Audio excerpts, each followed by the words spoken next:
Good morning, John. I hope you're doing well. It is Wednesday the 22nd, and I'm looking forward to our session tomorrow. But before we get there, I want to go over some more limbering, releasing, and stretching movements for your shoulders as well as your upper body generally. We want to continue to move the needle in improvement regarding that tingling, but then also bring your entire torso into balance in regards to posterior and anterior strength, as well as, again, the mobility of the shoulder. So we'll spend about 7 to 10 minutes just moving the joints around. We'll hop on the roller towards the end, but before that, we're gonna promote some circulation, get some blood flowing through the joints. So just with body weight, take a staggered stance and draw circles with your arm in a vertical pattern as such. Just not really trying to effort at all, just letting gravity almost pull the arm around. We'll get a few more in this direction, then we'll stop.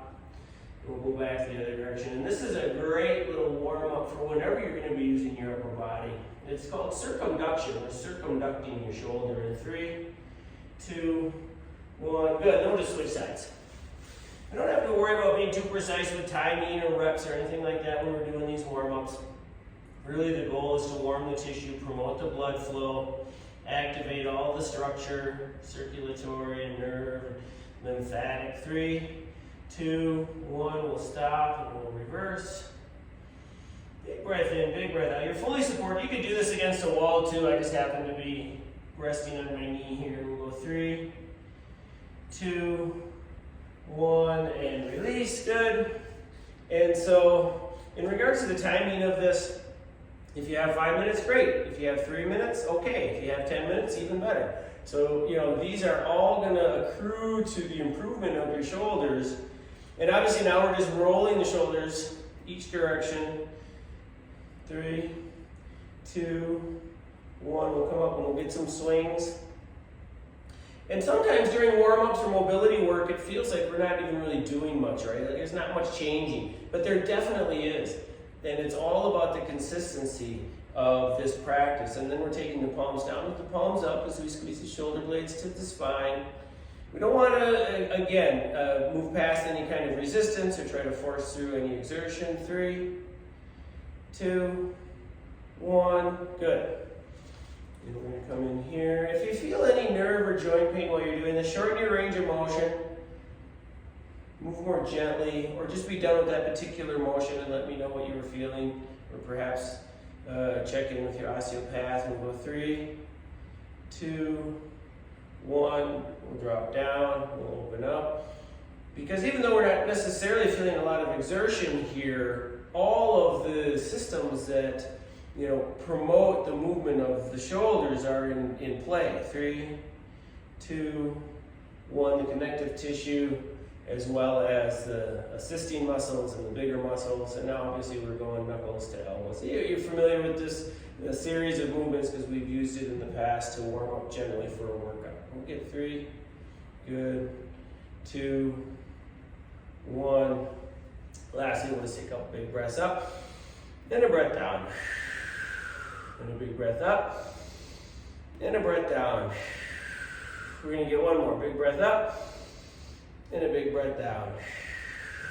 Okay, so we spent a few minutes generating some heat, activating the tissue of the shoulder. Now we're going to go in, we're going to roll the chest and the shoulder on the front side. We talked a little bit about the theracane on the posterior last time we met, so I want to give you this now and give you an opportunity to start working on release of those front side muscles. Those are the ones that are generally tight when we have tingling, right? We have that thoracic outlet issue, and it's because these muscles are bringing the structure in, and we want to ultimately stretch the front side, strengthen the back side to be effective with that lengthening of the front side muscles. We're going to use a roll. You can also use the other tools we've talked about. And to get the pecs effectively here, come on down. You might want to be on a more padded surface than I am, but you're going to come on down and you're going to get on the roller above where the ribs start, right? You never want to be on soft tissue. You never want to be on unsupported tissue, right? You want to be on muscle that's supported by bone when you're using the roller. So we're going to start up on the ribs and then just work slowly over the pectoralis muscle. Boom. And you'll stop before you get to anything you need to be careful of, because you really don't have access to the nerve structure, bony structure of the upper torso. So we're just working slowly across the most center, the most inner part of that pec, the pec that is closest to the sternum. And then we're going to roll over. And I'm giving you this view because I think it'll be more useful for you to see how I'm working my way from the pec. So you'll take 2 or 3 passes on the pectoralis specifically. Boom, slow and steady. If you find anything that's noticeably tender, you just pause, lighten the load a little bit, let that pressure soak for a second. And then ultimately you're going to come and work up into your armpit.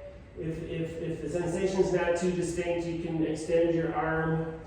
And then you're going to work all the way back. You're going to be getting into some of the muscles of the rotator cuff as well as your rear delt.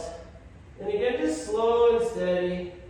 And we're not worried too much about working on the back proper. We're more about working on the shoulder complex right now. Boom and boom. We're just being thorough. We're working front side and back side. Probably spending more time on the front side. And get right up into the armpit. Boom. If it's tender, be careful. There's a lot of lymph nodes in there. And a little compression there is good. That actually helps mobilize the lymph. But you don't want to feel any meaningful discomfort. Might not feel great, but it shouldn't really hurt. 3, 2, 1. Good. All right. And then so we're going to match that out on the second side. Boom. Same thing. Start in the center. You're halfway on the roller, right? You're not all the way on the roller. You're going to push that roller. So you're only working one side at a time. And then you're drawing down and applying an appropriate amount of pressure on the pectoralis, working up. Boom. When I say an appropriate amount of pressure, what I mean is something that's meaningful. You can feel it, but it's not causing pain, right? And discerning between discomfort and pain, or exertion and pain, or stretching and pain can be, a little bit of a challenge, and it just takes practice. There is definitely a difference, but it takes, again, practice to tell. So, here I'm finding a spot posterior right under my shoulder blade that is tight. So now I'm going to hold that for a second. I even maybe grab the roller so I can stabilize it and just gently push it into that tender spot. Boom. And I do this all the time. Well, not all the time. I probably don't do it as much as I should either. A few times a week. And this is a new adhesion for me. And that you'll find that to be the case as you do more and more consistent resistance training. It's just part of the process. It's like maintenance of a car, right? If you own a Dodge Caravan, you probably don't need to do much to it. But if you own a Ferrari, you got to bring it to the shop once in a while. That's all I'm saying. All right, a couple more seconds here on this spot, and then we're going to move on to the shoulder proper. 3, 2, 1, and good. All right, and as you can imagine, we're just going to put some pressure using the roller onto the shoulder. So we're going to go on down. We're going to pinch the roller between my shoulder, actually basically my upper arm. I'm halfway down my upper arm. And come in here. You're going to need some support at first, especially because this can be tender. And the same process. You're rolling on the roller, applying pressure, starting at the side that you can get to the most, whatever's most convenient, and then working around. Boom. And just finding ways, and it's a process of experimentation too, right? Finding what will work for your space, for your roller, for what level of sensitivity you're at. Boom and boom. Good. And again, you don't need to spend a ton of time. We've actually spent more time doing this now than you would need to make it an effective part of your program. Boom. All right. And then so there's that shoulder. And we'll get this one as well. And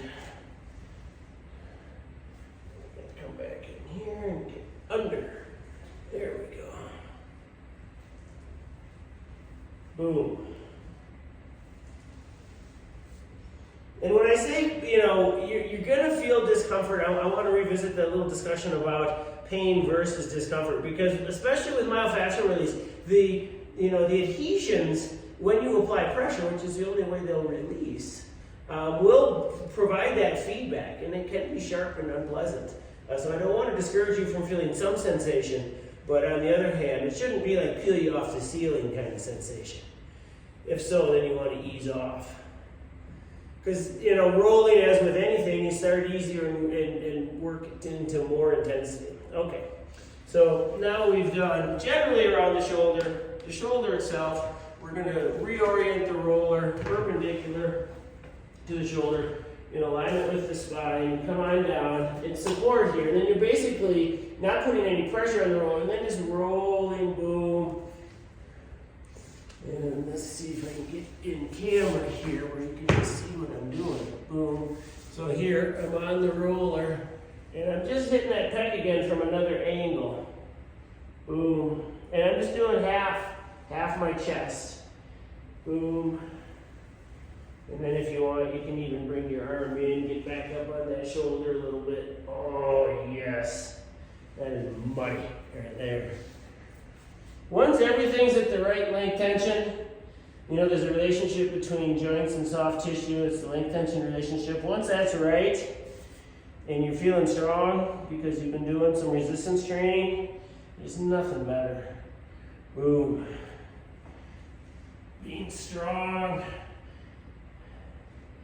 and having command of your movement pattern is just freaking awesome. So anyway, that's any or all of that on a regular basis is going to be very useful for you in not only reestablishing the proper length tension relationship in this joint, but also, you know, conditioning the tissue, releasing the adhesion, stretching, and promoting health of the tissue, I guess, because we're promoting that circulation. That's how the body heals. That's how the body regenerates. And so that's it. Give it a shot. Let me know what you think. Again, looking forward to seeing you tomorrow. So have a fantastic rest of your day, and we'll talk to you soon. Okay, thanks. Bye.